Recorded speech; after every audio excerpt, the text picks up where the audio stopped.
What's up? Court is now in session. Y'all already know how it goes. Okay? They write me. We bring them to the court of our public opinion. We comment below. We like. We subscribe. Okay? Or we don't like. It doesn't matter. We discuss. We talk.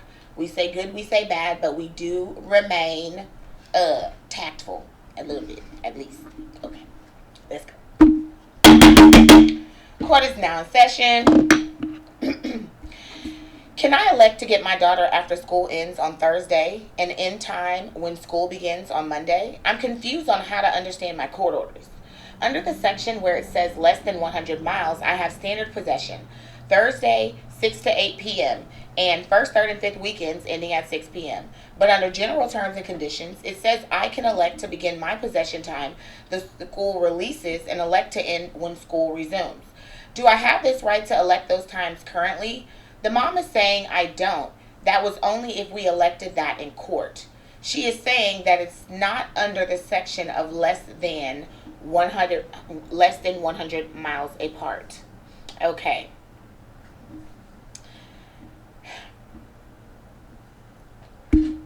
Technically, if within your court order it states that you have an election off in the court order, then you have an election.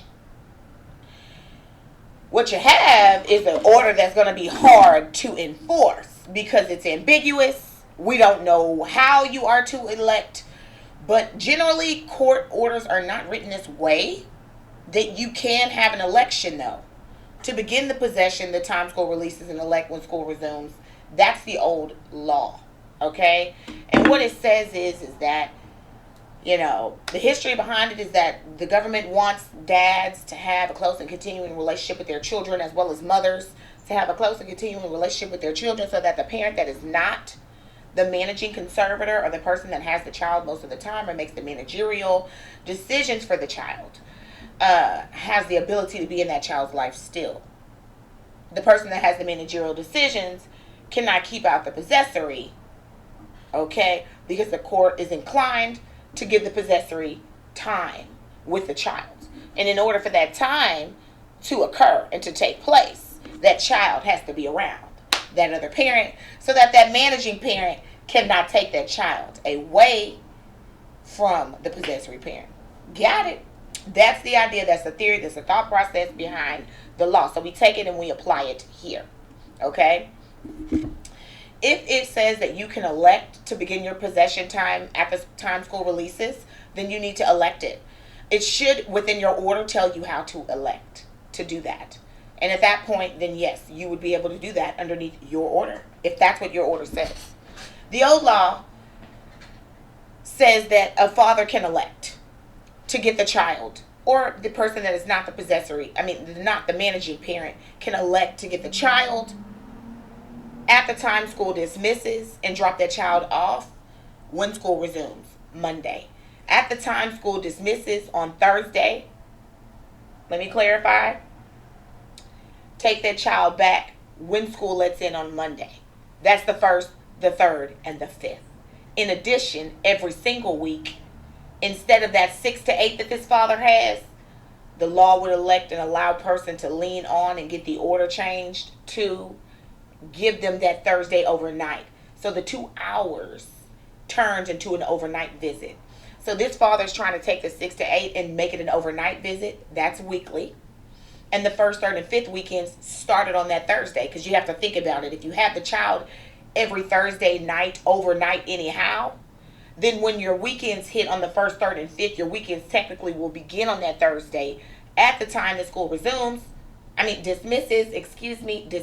lets out, dismisses, and you will return that child at the time school resumes or lets in.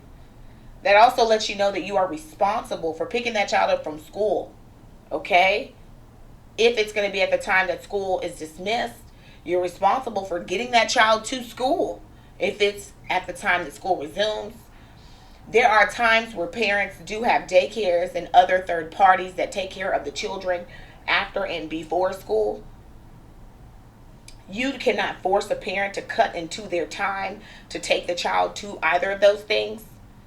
Okay? However, if the parents are working together, it is a good tool to utilize so that parents have a grace period in dropping the children off and a little leeway in making that swap. Okay? And I always suggest, with my clients that they work, with each other, that you don't, be a bitch about the daycare. I'm sorry, but I'm being honest. You don't be a jerk off. Allow the parent, because you don't know when you'll need that daycare. Everything's running good in your house right now. You're able to get the child straight to school, but you don't know the day that your work schedule may change, or an emergency may occur, and you may need to make use of that daycare that opens up at 5:30. You may need to drop that child off at 6 that morning instead of 7:30 for school. Okay? So people have to work together. But the law says it's an election, generally. The order generally does not allow that election, because what happens is the order checks off which one it is. And it seems as if this gentleman just has the 6 to 8, first, third, and fifth. Nothing precludes him from going back to do that, though. Okay? And what he can do is he can now go back and automatically tell the judge, I want the Thursday overnights and Thursday to Monday, and the judge will give it to you. There has been one change in the Texas Family Code. Okay? And what it says is that if you're 50 miles to 100 miles or over, we may not be as inclined to allow you to do all of that, because they don't want these children to be sitting in these cars for 2 hours trying to get back and forth to where they're going. And some of you parents are that damn retarded, and you will have these children in these cars for long periods of time. You don't even think about that shit.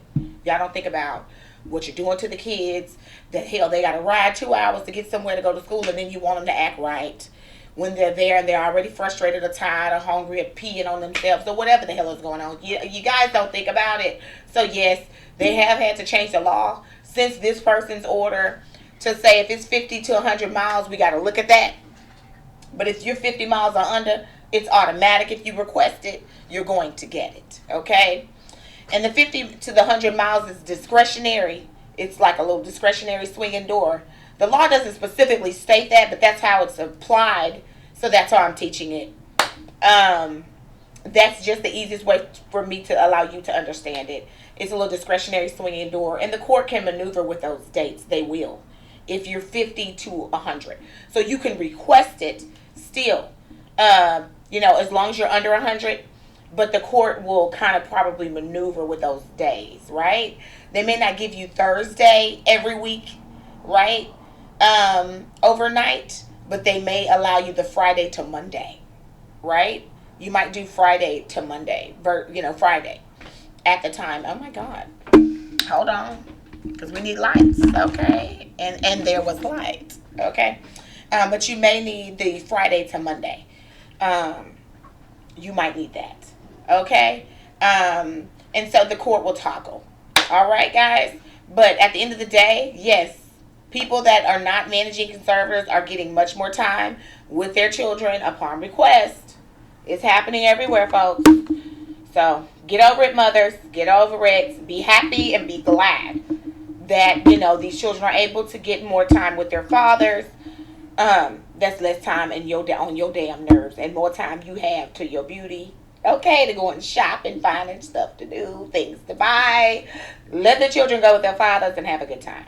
Okay, next case.